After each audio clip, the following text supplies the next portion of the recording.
Hey guys, it's Jimbo here. So apart from the fact that I genuinely feel like I'm coming down with something around this time of year, it's just that time, and the fact that I'm not going to have as much time as I'd like to due to the haunted house plus the filming of the haunted house video, and because I noticed the other day that it's been right at 6 months since I bought and started using this CS-590, I felt it appropriate to do a little bit of a weigh-in video and shortly talk about how it's been doing this whole time. So, those of you who have been following my channel for a while may know this. If not, I bought this saw back in March or April of earlier this year, 2023, for around $200 after I found it either on the Craigslist app or the Facebook Marketplace part of the app. Now, when I saw how much he wanted for it, considering that it was an open box saw, it had never been used, never been fueled up, and it came with a 24-inch bar, again, it was an open box saw, for around $200, I couldn't say no to it, especially since I've always wanted one of these saws. And of course, to nobody's surprise, I have nothing negative to report about this saw. In fact, it seems like the more I use this saw, the more I end up liking it. Because apart from the fact that outside the Chinese clone market, you are going to be very hard-pressed to find another saw like this with a metal case, professional build quality and whatnot for under $500, but at the same time, for that price, you are getting some serious, and I do mean serious, bang for your buck with a saw like this.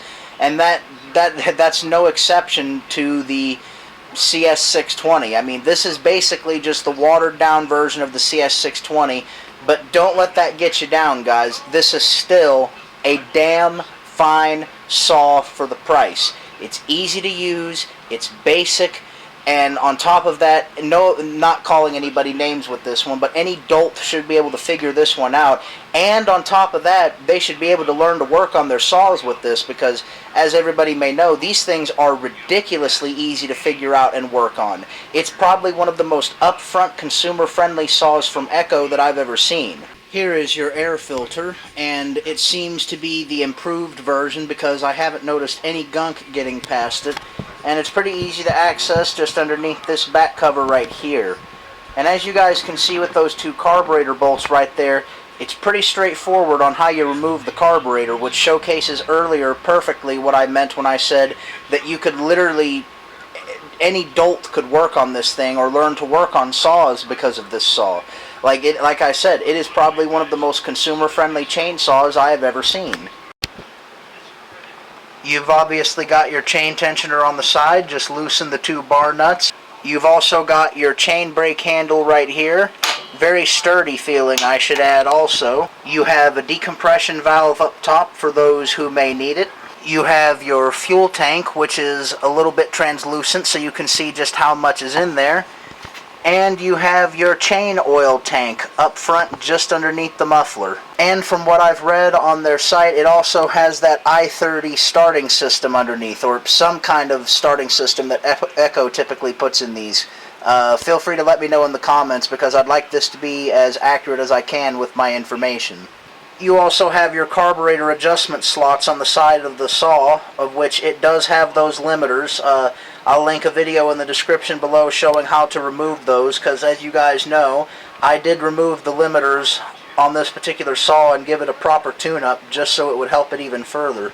In terms of modifications, apart from the limiter caps that I mentioned earlier, which I guess wouldn't count as much of a modification, I also took off one of the deflectors underneath this one that we're viewing on screen, because as you know there's another one underneath there. I cut it off and sanded it as best I could to free it up a little bit more, and it seems to have done a little bit of good, but I think a timing advance or a 620 coil and carb is more in line for this saw's future, though definitely not right now, as the coil and carb for a 620 are quite expensive. Not much else to say about this saw, guys, other than I highly recommend it for the price if you're looking for a good, heavy-duty, professional chainsaw to cut around the yard, use around your ranch or professional tree work. Whatever you need done, this saw will get it and keep with it, and it will eat it.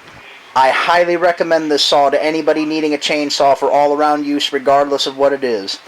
Alright guys, thank you all for watching. Hopefully you enjoyed the video, and I will see you next time, whenever that may be.